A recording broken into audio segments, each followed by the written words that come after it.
प्रदेश में कोरोना ने एक बार फिर से पकड़ी रफ्तार। 24 घंटे में मिले कुल 15 कोरोना के मरीज। राजधानी रायपुर में सबसे ज्यादा आए केस सामने।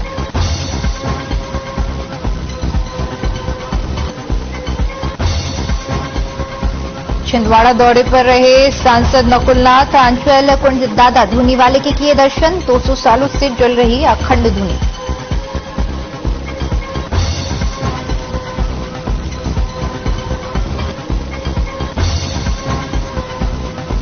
और बुरहानपुर में मां वैष्णो देवी मंदिर में हुई महाआरती का आयोजन। नेपानगर विधायक सुमित्रा देवी ने किया 11,000 दीप प्रज्वलित। दीपकों से बनाई गई अलग अलग आकृति।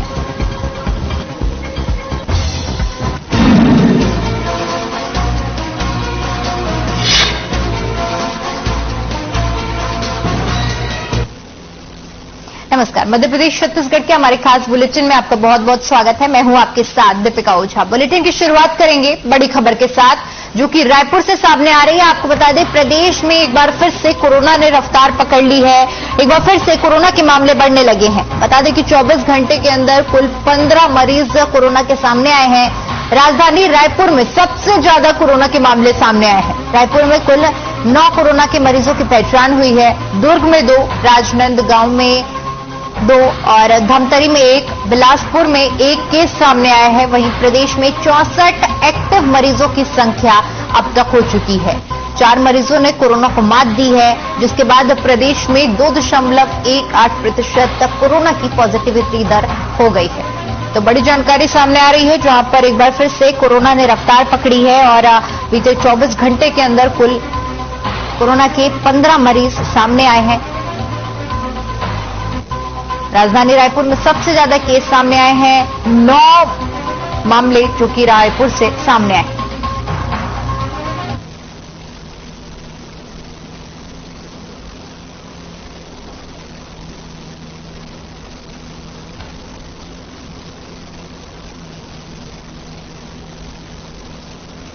चलिए खबरों में आगे बढ़ते और बात करते हैं छिंदवाड़ा की, जहां पर सांसद नकुलनाथ हर्राई विकासखंड के ग्राम भटका खाप के पास स्थित आंचल कुंड दादा धूनीवाले के दरबार पर पहुंचे। बता दें कि कुछ दिन पहले केंद्रीय गृह मंत्री अमित शाह भी दरबार पर दादा धूनीवाले के दर्शन करने पहुंचे थे। आंचल कुंड धाम आदिवासी समाज की आस्था का प्रमुख केंद्र माना जाता है।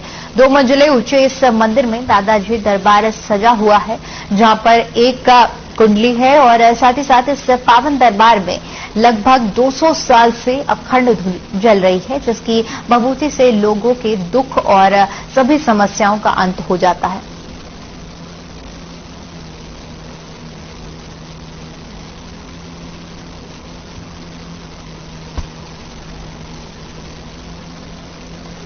तो आंचल कुंड दादा धूनीवाले के सांसद ने दर्शन किए, क्योंकि छिंदवाड़ा दौरे पर थे और इस दौरान उन्होंने आंचल कुंड दादा धूनीवाले के दर्शन किए। बता दें कि कुछ दिन पहले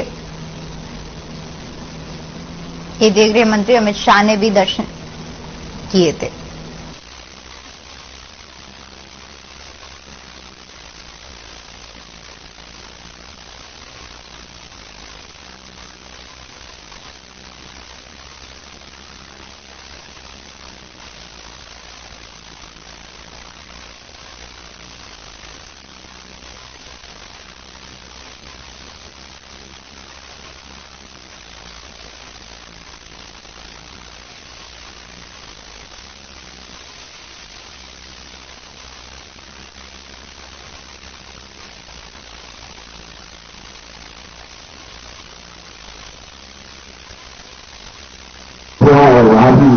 दादा जी का आशीर्वाद प्राप्त किया।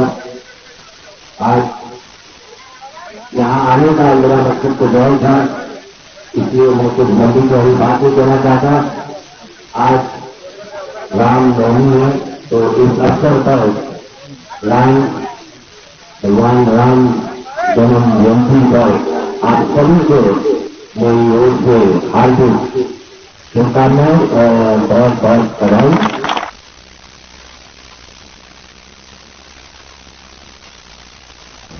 वहीं बुरहानपुर जिले के कनार बीजेपी मंडल अध्यक्ष नीलेश सताकर मानवता की मिसाल उन्होंने पेश की है और इस दौरान आपको बता दें 65 छात्र छात्राओं को चप्पलें वितरित की गई हैं। नीलेश 3 अप्रैल को भी शेष विद्यार्थियों को चप्पलें वितरित करेंगे। बता दें कि 5वीं और 8वीं के बोर्ड परीक्षाएं हो रही हैं और डेरा तलाई संकुल में 3 परीक्षा केंद्र बनाए गए हैं। इनमें से 2 परीक्षा केंद्रों पर बच्चों के पास आवाजाही के साधन नहीं है। छात्र पैदल ही परीक्षा केंद्र तक पहुंचते हैं। कई ऐसे भी बच्चे हैं जिनके पास चप्पलें तक नहीं है। ऐसे में बच्चों की मदद के लिए आगे आते हुए नीलेश ने परीक्षा केंद्र पर 65 बच्चों को चप्पल वितरित की, जिसमें बच्चों की बड़ी राहत की और उनकी खुशी सामने आई है। तो वहीं अब दूसरे केंद्र के बच्चों को भी 3 अप्रैल को परीक्षा के दौरान चप्पल वितरण किया जाएगा।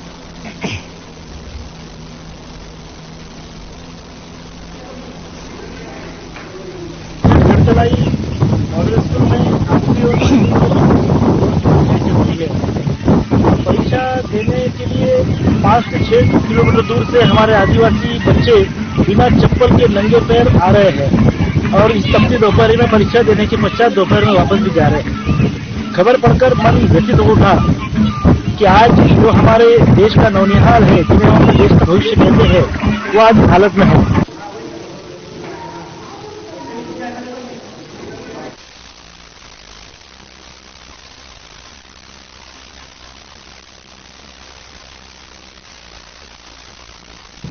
बुरहानपुर जिला मुख्यालय के नयमतपुरा में कनीफनाथ बाबा की चमत्कार देखने को मिला। दरअसल बाबा का एक भक्त है जो खेत जोतने वाली गाड़ी पर लोगों को बैठाकर खींचता है। इस भक्त का नाम मुकेश महाजन है, जो कि चैत्र नवरात्र में गाड़ियों को खींचने के लिए पहले कनीफनाथ बाबा की मजार पर बैठकर पूजा पाठ करता था। 9 दिन तक बाबा की सेवा में लीन रहता था और 40 दिनों तक पूरी तरह से ब्रह्मचर्य का पालन करता था, जिसमें उसमें बाबा की शक्ति का संचरण होता है। जिन गाड़ी को खींचा जाता है उसे भी सजाया जाता है और सभी धर्मों के लोग इन गाड़ियों पर आकर मत्था टेकते हैं। बताया जा रहा है कि भक्त के पूर्वज भी इसी तरह गाड़ियों को खींचा करते थे।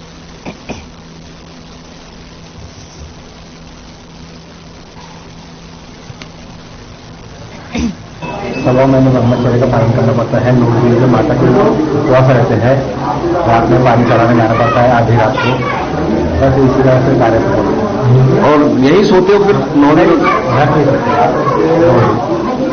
और खाने पीने में भैया पिछले 100 वर्षों से 12 गाड़ी खींचे चल रही है और बाबा कालीनाथ बाबा की कृपा से और हनुमान जी की कृपा से, बड़ी माता की कृपा से 9 दिन की पूजा रहती है। 9 दिन नदी में पानी चढ़ाया जाता है रात में 2 बजे से लेकर 3 बजे तक से।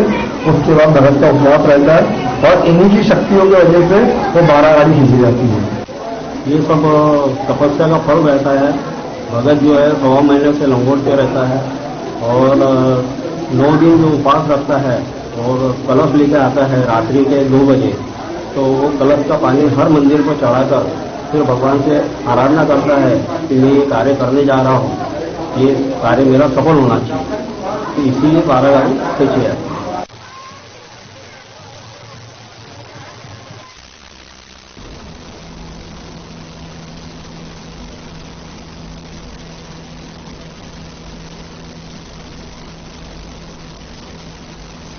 तो कनीफनाथ बाबा का चमत्कार देखने के लिए भक्तों की भीड़ उमड़ उठी। बता दें कि तस्वीरें आप देख सकते हैं, बुरहानपुर की तस्वीरें हैं जहां पर सभी धर्मों के लोग माथा टेकने पहुंचते हैं।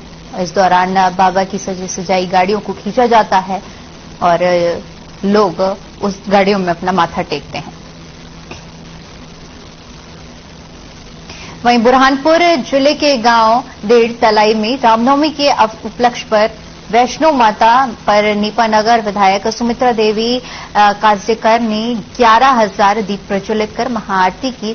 11,000 दीप प्रज्वलित करते समय दीपक से अलग अलग आकृतियां बनाई गई। गौरतलब है कि डेढ़ तलाई में नवरात्रि के उपलक्ष्य में 9 दिवसीय मेले का आयोजन किया गया, जिसमें झूले समेत कई दुकानें लगी। मेले में कुश्ती, गरबा समेत कई आयोजन हो रहे हैं। वहीं भजन गायिका शहनाज अख्तर और जगराते में आए, जहां पर भक्तों का जनसैलाब देखने को मिला।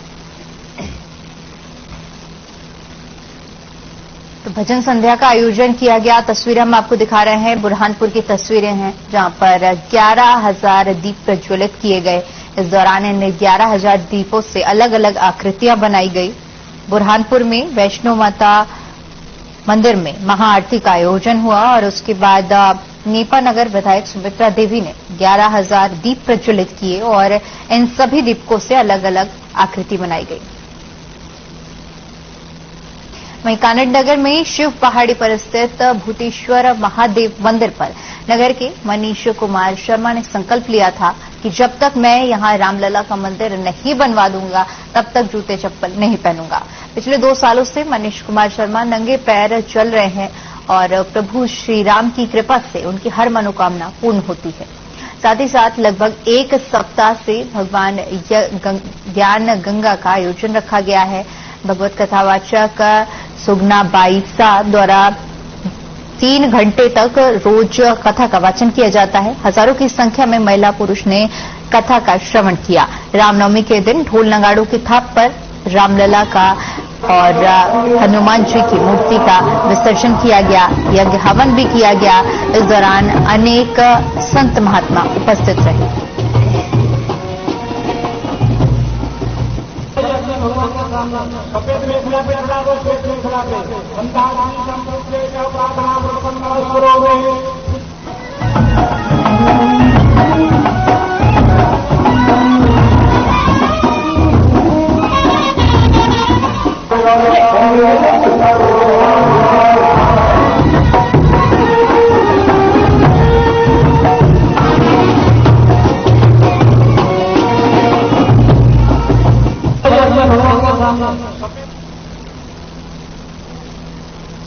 वहीं रामनवमी के पावन अवसर पर छिंदवाड़ा में श्री राम की जयकारे लगाते हुए हजारों की संख्या में वाहन रैली निकाली गई। ये रैली 4 फाटक के पास दादा धूनी वाले मंदिर से होकर शहर के कई मार्गों से होते हुए पोला ग्राउंड में समाप्त हुई और इस दौरान लोगों में भारी उत्साह देखने को मिला। सैकड़ों की संख्या में लोग वाहन में भगवाधारी वस्त्र पहनकर नजर आए। धारावाहिक रामायण में भगवान लक्ष्मण का किरदार निभाने वाले सुनील अलहरी को रामनवमी के जुलूस के मुख्य अतिथि के रूप में आमंत्रित किया गया। इस दौरान छिंदवाड़ा के सांसद नकुल नाथ ने भी जुलूस में नृत्य किया।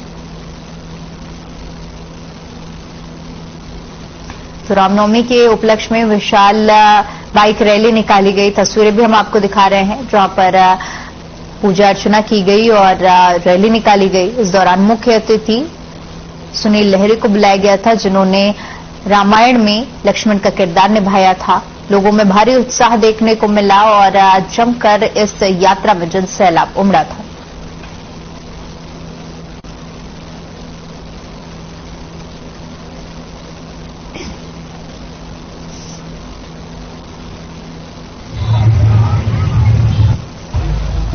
अभी देखूंगा तो बताऊंगा कि कैसे आया छिंदवाड़ा।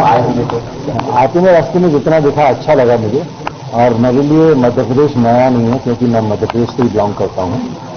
भोपाल मेरी मतलब कि ऐसे पैदाइश से मेरी दमोह में हुई थी, परंतु मेरा बचपन जो है भोपाल में बीता है और स्कूलिंग मैंने वहीं की है। तो इसलिए क्या है कि काफ़ी कुछ मध्य प्रदेश के बारे में मालूम नहीं है। और मुझे लगता है कि छिंदवाड़ा में भी कहीं पे डेफिनेटली भले ही महाराष्ट्र के पास में है पर मध्य प्रदेश का असर तो रहा है, हो गई और अच्छा होगा।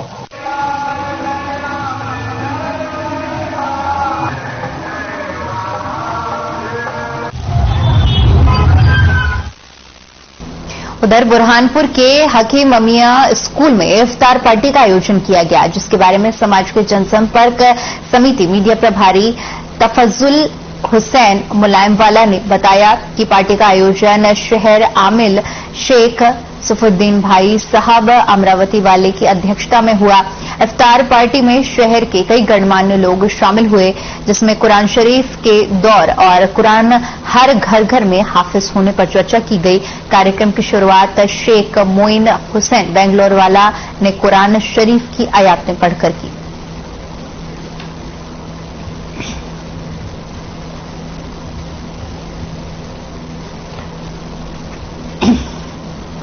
शेर रमजान का महीना है, इबादत का महीना है और हमारे हिजौली ने डॉक्टर सईदना अली कदम मुफद्दल सैफुद्दीन मौला उन्होंने हमको कुरान मजीद के बारे में हर रोज हर बयान में हर वक्त हिदायत देते रहते हैं।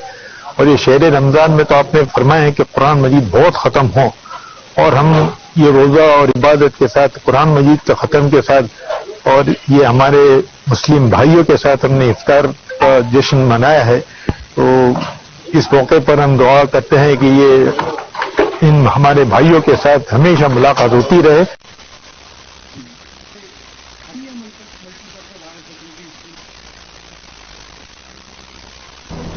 वहीं मोहना नदी के सुखपुरी घाट से अवैध रेत उत्खनन कर ले जाते समय खनिज निरीक्षक के पहुंचने पर उन्हें कार्रवाई से रोककर ट्रैक्टर ट्रॉली ले जाने वाले 4 आरोपियों को पुलिस ने गिरफ्तार किया है। बता दें कि 24 मार्च 23 को खनिज निरीक्षक गोविंद पाल मोहना नदी के सुखपुरी घाट पर निरीक्षण करने के लिए पहुंचे थे। इस दौरान 4 लोग ट्रैक्टर ट्रॉली से अवैध रेत उत्खनन कर ले जा रहे थे। पूछताछ करने पर खनिज निरीक्षक टीम से धक्का मुक्की कर जबरदस्ती ट्रैक्टर लेकर शासकीय कार्य में बाधा पहुंचाई गई, जिसके बाद खनिज निरीक्षक द्वारा आरोपियों के खिलाफ कार्रवाई की गई।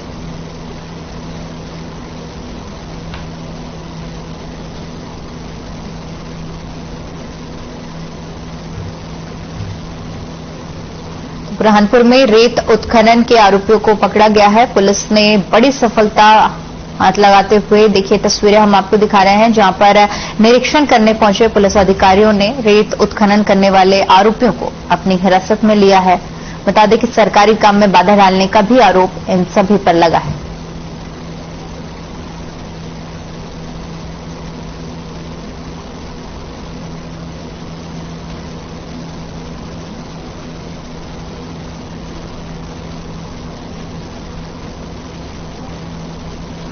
चलिए खबरों में आगे बढ़ते हुए बात करते हैं कानड़ की, जहां पर रामनवमी पर राम मंदिरों में भजन कीर्तन का आयोजन किया गया। श्री रामलला का प्राकट्य उत्सव बड़े ही धूमधाम से मनाया गया। मंदिरों की फूलों से सजावट की गई। बड़े राम मंदिर सरकारी में 56 भोग और महाआरती का आयोजन किया गया। भय प्रगट कृपाला दीन दयाला कौशल्या हितकारी राम का गुंजायमान सभी राम मंदिरों में किया गया। शिव पहाड़ी भूतेश्वर महादेव की भागवत गीता का पुण्याहुति कर श्री रामलला हनुमान जी की मूर्ति का प्राण प्रतिष्ठा की गई, जहां महाप्रसादी का आयोजन किया गया। पूरे नगर में राम मंदिरों पर भक्तों की भीड़ देखने को मिली।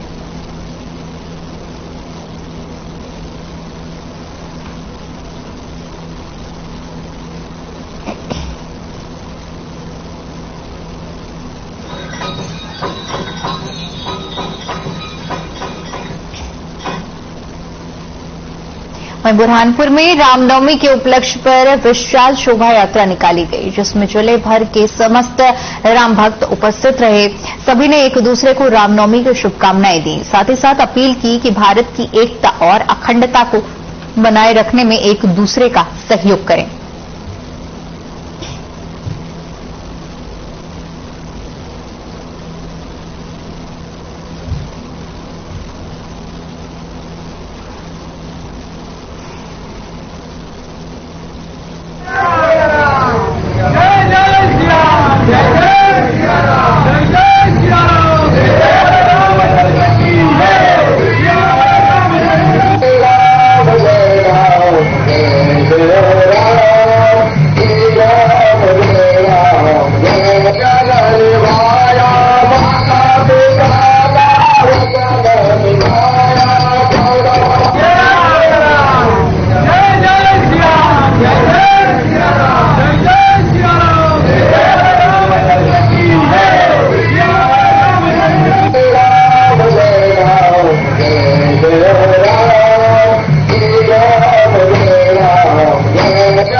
वहीं राजधानी रायपुर से 17 किलोमीटर दूर स्थित चंद्रपुरी गांव को भगवान श्रीराम की मां कौशल्या का जन्म स्थान माना जाता है। माता कौशल्या और भगवान श्रीराम के भक्तजन यहां दर्शन करने के लिए बड़े ही उत्सुक होकर पहुंचते हैं। बता दें कि रायपुर के चंद्रपुरी गांव में भूपेश सरकार ने राम वनागमन पर्यटन परिपथ की शुरुआत की है। इस दौरान खूबसूरत लाइट और फायर शो के बीच भगवान श्रीराम की 51 फीट ऊंची भव्य प्रतिमा का लोकार्पण किया गया। बता दें कि यहाँ पर माता कौशल्या के प्राचीन मंदिर की खूबसूरती देखने लायक है। खूबसूरत रंग बिरंगे लाइट फव्वारे लगे हुए हैं। जिस तरह से अपनी जन्मभूमि से सभी को लगाव होता है, ठीक उसी तरह माता कौशल्या को भी चंद्रपुर विशेष प्रिय था। राम वनागमन पर 36 पथ पर अद्वितीय संस्कृति धरोहर यह 2260 किलोमीटर लंबा है और 9 पड़ाव पौराणिक कथाओं की जीवांत का केंद्र है। अभी इस प्रोजेक्ट के प्रथम चरण पर लोकार्पण किया गया है।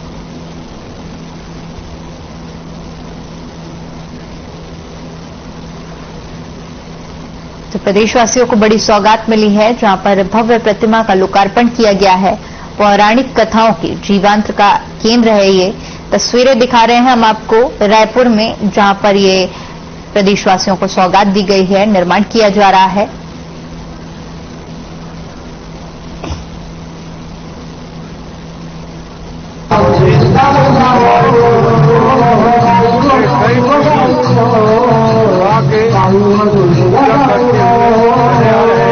आज हम लोग भी उन्हीं की संतान अभी तक इस परंपरा को बनाए कर रहे हैं।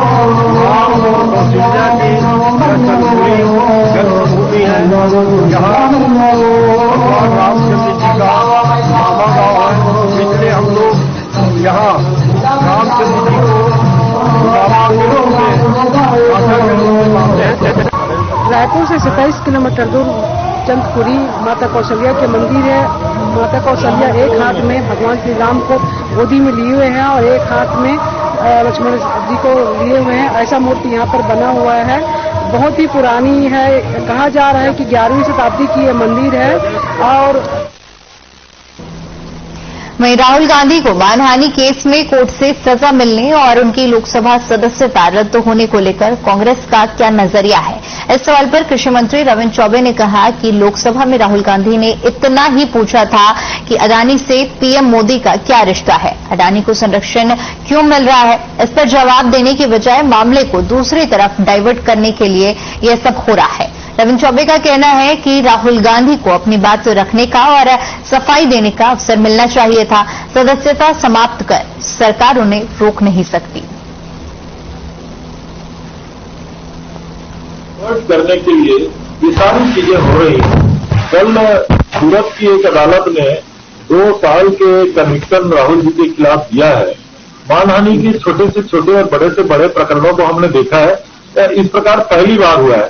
माननीय न्यायालय के किसी फैसले पर मैं टिप्पणी नहीं करना चाहता, लेकिन सारी देश की संवैधानिक संस्थाएं किस ओर जा रही हैं। केंद्रीय न्याय मंत्री रिजिजू जी लगातार न्यायालयों को धमकी भरा बयान क्यों देते हैं।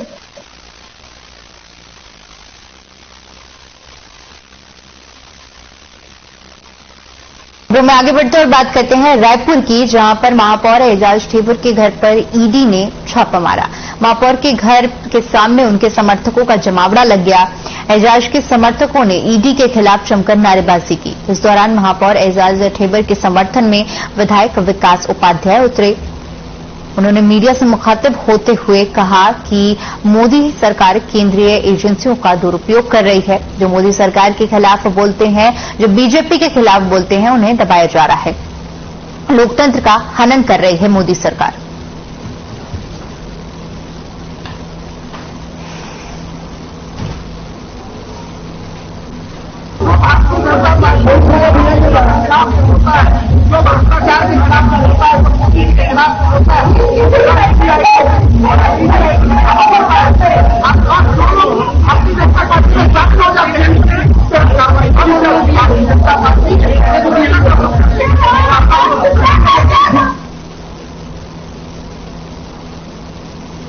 चलिए फिलहाल के लिए मध्य प्रदेश छत्तीसगढ़ की खबरों में इतना ही। बाकी तमाम बड़ी खबरों के लिए बने रहिए हमारे साथ। नमस्कार।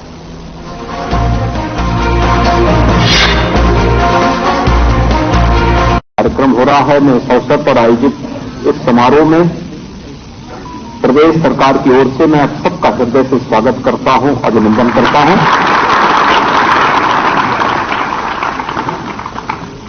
मुझे प्रसन्नता है कि आज पूरे प्रदेश भर में प्रदेश के परंपरागत हस्तशिल्पी और कारीगरों को विश्वकर्मा श्रम सम्मान के माध्यम से प्रदेश सरकार ने 2019 में इस अभिनव योजना को प्रारंभ किया था। ऐसे 75,000 कारीगर और हस्तशिल्पियों को प्रशिक्षण देने के उपरांत आज टूल किट भी उपलब्ध करवाए जा रहे हैं, जिनमें से लगभग 600 हस्तशिल्पियों को यहां पर, कारीगरों को आज यहां पर टूल किट उपलब्ध कराए जाएंगे। मैं इन सबको भी हृदय से बधाई देता हूं।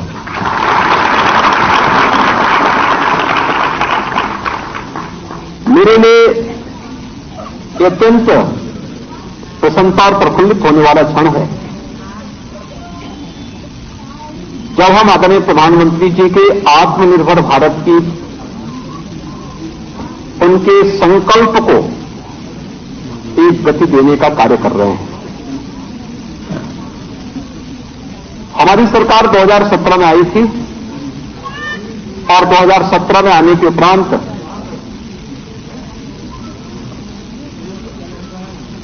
उत्तर प्रदेश के स्थापना दिवस पर मार्च 17 में हमने कार्यभार संभाला था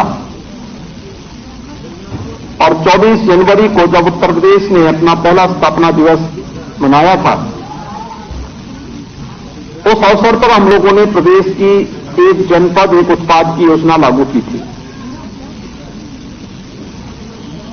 और दूसरी स्थापना दिवस के अवसर पर 2019 में 24 जनवरी 2019 को हम लोगों ने प्रदेश के अंदर विश्वकर्मा श्रम सम्मान योजना को लागू किया था। एक जनपद एक योजना में प्रदेश की परंपरागत उद्यम को प्रोत्साहित करने के लिए प्रदेश सरकार ने हरेक जनपद की एक प्रोडक्ट को प्रोत्साहित किया था। उस प्रोडक्ट को हम लोगों ने नई डिजाइन के साथ, तकनीक के साथ जोड़ते हुए उसके लिए बाजार उपलब्ध करवाने, बाजार से इसे जोड़ने और वह वैश्विक मंच पर भी एक स्थान प्राप्त कर सके, उसके लिए एक्सपोर्ट के लिए भी तमाम प्रकार की सुविधाएं और प्रोत्साहन देने का कार्य किया था। आज उत्तर प्रदेश की वन डिस्ट्रिक्ट वन प्रोडक्ट की योजना उत्तर प्रदेश के एमएसएमई सेक्टर के तो बैकबोन बनी हुई है, बल्कि मुझे बोलने में कोई संकोच नहीं है कि उत्तर प्रदेश की वन डिस्ट्रिक्ट वन प्रोडक्ट की योजना आज पूरे देश के अंदर आत्मनिर्भर भारत की बैकबोन भी बनी है। उसकी रीढ़ की हड्डी बनकर के आज कार्य कर रही है और आज हर राज्य वन डिस्ट्रिक्ट वन प्रोडक्ट की ओर जा रहा है। इसमें उत्तर प्रदेश के हस्तशिल्पी और कारीगरों को वैश्विक स्तर पर सम्मान तो दिलाया ही है,